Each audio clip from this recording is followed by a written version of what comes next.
Student, मैं Rahul Sharma Rahul study centre में आपका स्वागत करता हूं। आपका जो टॉपिक चल रहा था वो प्रबंध के सिद्धांत चल रहा था, यानी प्रिंसिपल ऑफ मैनेजमेंट। आपका टॉपिक चल रहा था अध्याय सेकंड, क्लास 12 यूपी बोर्ड वाले बच्चों के लिए जो टॉपिक चल रहा था। तो मैंने आपको बताया था जो फ्रेडरिक विस्लो टेलर हैं, जो एफ टेलर हैं, उसके बारे में मैंने आपको बताया था। प्रबंध के सिद्धांत का जनक इन्हें कहा जाता है तथा एवं हेनरी फेयल जो हैं, इन्हें वैज्ञानिक प्रबंध का जन्मदाता का महत्वपूर्ण योगदान रहा है। तो जो विस्लो टेलर हैं, उनके द्वारा जो सिद्धांत दिए हैं उसके बारे में हमने अच्छे से बात कर ली है। उनके द्वारा, टेलर द्वारा जो सिद्धांत बताए गए हैं उनकी हमने डिटेल में अच्छे से बात कर लिया। तो आज आपका टॉपिक है हेनरी फेयल, जो वैज्ञानिक प्रबंध के जन्मदाता हैं, उसके बारे में आज हम बात करेंगे। हेनरी फेयल कौन थे, कहाँ के से, उन्होंने कहाँ पे अपने एक्सपीरियंस करे, कहाँ पर अनुभव किए, उनके बारे में आज हम बात करेंगे। फेयल प्रबंध के सिद्धांत, तो फेयल प्रबंध के सिद्धांत हैं यानी फेयल प्रिंसिपल्स ऑफ मैनेजमेंट। तो उसके बारे में अब हम बात करते हैं।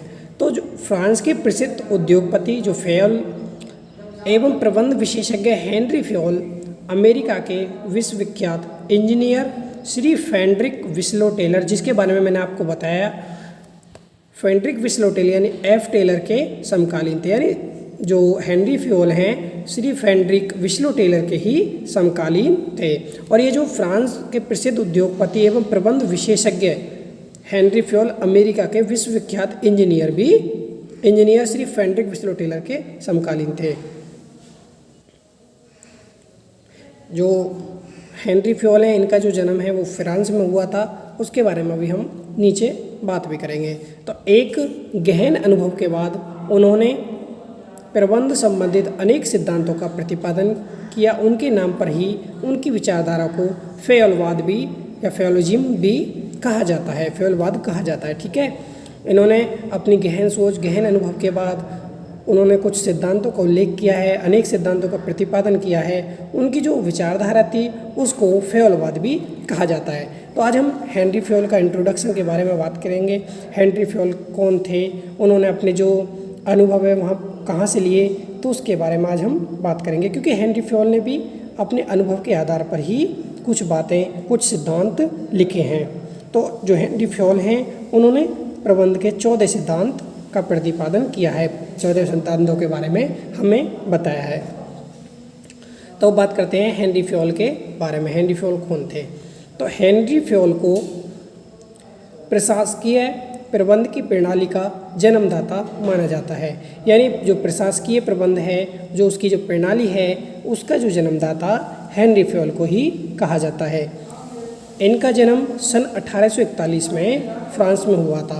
यानी जो हेनरी फेयल हैं, इनका जो जन्म है 1841 में फ्रांस में हुआ था। क्लियर है? इन्होंने प्रबंध का ज्ञान फ्रांस की एक कोयले, लोहे व इस्पात की बड़ी कंपनी में प्रबंधक के रूप में काम करके प्राप्त किया था। यानी जो हेनरी फेयल हैं, मैंने आपको बताया फ्रांस में इनका जन्म 1841 में हुआ था। इन्होंने एक फ्रांस में एक कंपनी थी, उसमें कोयले की कंपनी, लोहे इस्पात की एक बड़ी कंपनी थी, उसमें मैनेजर के रूप में कार्य किया था, प्रबंधक के रूप में कार्य किया था। वहाँ से इन्होंने अपनी जर्नी थी, यात्रा थी, स्टार्ट की थी। सन 1860 में इंजीनियरिंग स्नातक की परीक्षा पास करने के तुरंत बाद ही ये उस कंपनी में कनिष्ठ प्रबंधक के रूप में नियुक्त हो गए। यानी सन 1860 में ही इन्होंने इंजीनियर की स्नातक की जो परीक्षा है उसको पास कर लिया था।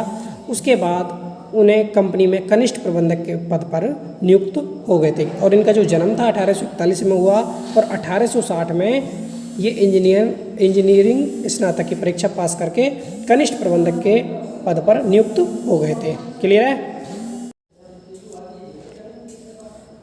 सन 1872 में उन्होंने वरिष्ठ प्रबंधक तथा 1888 में उसी कंपनी में मुख्य कार्यकारी अधिकारी नियुक्त कर दिया गया था। यानी उन्होंने 1860 में इंजीनियर स्नातक की परीक्षा को पास किया, उसके बाद उन्हें कनिष्ठ प्रबंधक का पद दे दिया गया और उसके बाद सन 1872 में उन्हें वरिष्ठ प्रबंधक तथा 1888 में उसी कंपनी का कार्यकारी अधिकारी भी नियुक्त कर दिया गया। उस समय कंपनी दिवालियापन की स्थिति में थी, यानी अपनी जो दिवालियापन क्या होता है, अपनी संपत्ति से अधिक ऋण जो हो जाता है उसे हम क्या कहते हैं, दिवालिया। अगर आप अपनी संपत्ति को बेचोगे तो भी अगर आप नहीं भर सकते उस पैसे को, उसे हम क्या बोलते हैं, दिवालियापन की स्थिति थी, यानी उस कंपनी की दिवालियापन की स्थिति भी थी। उन्होंने अपनी योग्यता, जो फ्योल हैं, उन्होंने अपनी योग्यता एवं प्रतिभा के बल पर इस कंपनी को दिवालिया होने से बचाया। यानी जो हेनरी फ्योल हैं उन्होंने इस कंपनी को दिवालिया होने से भी बचा लिया था अपनी योग्यता एवं प्रतिभा के बल पर। सफलता के शिखर पर पहुंचा दिया उन्होंने। उस जो कंपनी है, जो स्टील, लोहे, कोयले की जो कंपनी थी, उसको शिखर पर पहुंचा दिया। वे इस पद पर 1918 तक कार्यरत रहे थे। यानी 1860 में उन्होंने इंजीनियर स्नातक की परीक्षा पास करी और वो 1860 में ही कनिष्ठ प्रबंधक के पद पर नियुक्त हो गए। फिर 1872 में उन्हें वरिष्ठ प्रबंधक बना दिया गया और 1888 में उन्हें कंपनी का मुख्य कार्यकारी अधिकारी भी नियुक्त कर दिया गया। उस समय जब ये कार्यकारी अधिकारी बनाए गए थे तो दिवालियापन की स्थिति थी, तो उन्होंने अपनी योग्यता एवं प्रतिभा के बल पर इस कंपनी को दिवालिया होने से बचाया और सफलता के शिखर पर पहुंचा दिया। वे इस पद पर 1918 तक कार्यरत रहे थे। ठीक है, तो नेक्स्ट है जो हेनरी फ्योल हैं, इनका क्या योगदान रहा है उसके बारे में भी हम बात करते हैं। तो हेनरी फ्योल का जो पहले प्रबंधक थे, आपको भी पता है, मैंने आपको बता दिया है। फ्योल पहले ऐसे प्रबंधक थे जिन्होंने नियोजन, यानी क्या करना है, कब करना है, कैसे करना है, उसके बारे में बताया था। उसके बाद संगठन यानी ऑर्गेनाइजेशन, यानी छोटे छोटे विभागों में कार्य करवाना, एक संगठन में कार्य करना, निर्देशन एवं नियंत्रण आदि प्रबंध की ये 4 कार्य उन्होंने सबसे पहले बताए थे। यानी जो प्रबंध के कार्य होते हैं, मैंने आपको प्रबंध के कार्य पहली जो वीडियो थी, जो मतलब कि पहले जो चैप्टर है, उसमें मैंने आपको अच्छे से कराए थे। नियोजन क्या होता है, संगठन क्या होता है, निर्देशन क्या होता है, नियंत्रण क्या होता है, ये सब मैंने आपको अच्छे से करा दिए थे। तो प्रबंध के जो 4 कार्य बताए थे, सबसे पहले किसने बताए थे, हेनरी फ्योल के द्वारा ही बताए गए थे। उन्होंने अपने अनुभव से यह जाना कि औद्योगिक इकाई के कार्यों को तकनीकी, वाणिज्यिक, वित्तीय सुरक्षा, लेखाक्रम एवं प्रबंध में बांटा जा सकता है। ठीक है, उनकी प्रबंध प्रक्रिया की इस सर्वव्यापकता का प्रचारक होने के कारण उन्हें सर्वव्यापकता या सार्वभौमिकता सिद्धांत का रचयिता भी कहा जाता है। यानी जो उन्होंने अपने अनुभव से यह बताया था कि औद्योगिक इकाई के कार्यों को तकनीकी, वाणिज्यिक, वित्तीय सुरक्षा, लेखाक्रम एवं प्रबंध में बांटा जा सकता है। उनकी प्रबंध प्रक्रिया जो इस सर्वव्यापकता का प्रचारक होने के कारण उन्हें सर्वव्यापकता या सार्वभौमिकता के सिद्धांत का रचयिता भी कहा जाता है। अगर आपसे पूछता है सर्वव्यापकता या सार्वभौमिकता का सिद्धांत के रचयिता कौन हैं, तो आप कौन बताओगे, हेनरी फ्योल, क्योंकि ये 1 नंबर का क्वेश्चन भी आपसे बहुवैकल्पिक प्रश्न भी पूछ सकता है।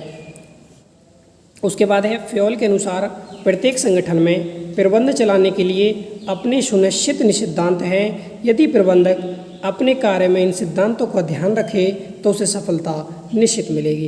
यानी जो प्रबंधक है अपने कार्य में इन सिद्धांतों का अगर ध्यान रखेगा तो उसे सफलता जरूर मिलेगी। अगर जो उसका लक्ष्य है उसको अगर इस सिद्धांत को वो फॉलो करता है तो उसे सफलता जरूर मिलेगी। तो ये किसने बताया था, उनका जो हेनरी फ्योल हैं उन्होंने इसके बारे में बताया था। जो योगदान है, जो हेनरी फ्योल का योगदान है, उन्होंने अपने 4 कार्य दिए थे, नियोजन, संगठन, निर्देशन एवं नियंत्रण। इन जो कार्यों, जो 4 कार्य हैं, इनके बारे में सबसे पहले किसने बताया था, हेनरी फ्योल द्वारा ही बताया गया था। अगर आपसे कोई क्वेश्चन करता है कि हेनरी जो नियोजन, संगठन और निर्देशन एवं नियंत्रण जो कार्य हैं, जो प्रबंध के जो कार्य हैं, इनको सबसे पहले किसने बताया था, तो आपका आंसर होना चाहिए हेनरी फ्योल द्वारा बताया गया था। ठीक है, तो हेनरी फ्योल के बारे में मैंने बताया। इनका जो जन्म है 1841 में फ्रांस में हुआ था। इन्होंने कोयले, लोहे, इस्पात की बड़ी कंपनी में प्रबंधक के रूप में काम किया था। 1860 में इंजीनियर स्नातक की परीक्षा पास करने के तुरंत बाद ये कंपनी में कनिष्ठ प्रबंधक नियुक्त कर दिए गए थे। सन 1872 में उन्हें वरिष्ठ प्रबंधक तथा 1888 में कंपनी का मुख्य कार्यकारी अधिकारी भी नियुक्त कर दिया था। उस समय कंपनी की हालत ठीक नहीं थी, कंपनी की हालत खराब थी, दिवालियापन की स्थिति में थी। उन्होंने अपनी योग्यता एवं प्रतिभा के बल पर इस कंपनी को दिवालिया होने से बचाया और सफलता के शिखर पर पहुंचा दिया। वे इस पद पर वर्ष 1918 तक कार्यरत रहे थे। ठीक है, तो आज मैंने हेनरी फ्योल का परिचय आपको कराया है। तो हेनरी फ्योल ने, आगे मैं बताऊंगा, हेनरी फ्योल द्वारा 14 सिद्धांत दिए गए हैं, उसके बारे में हम डिटेल में आगे नेक्स्ट वीडियो में बात करेंगे। तो आज के लिए इतना ही। Thank you for watching.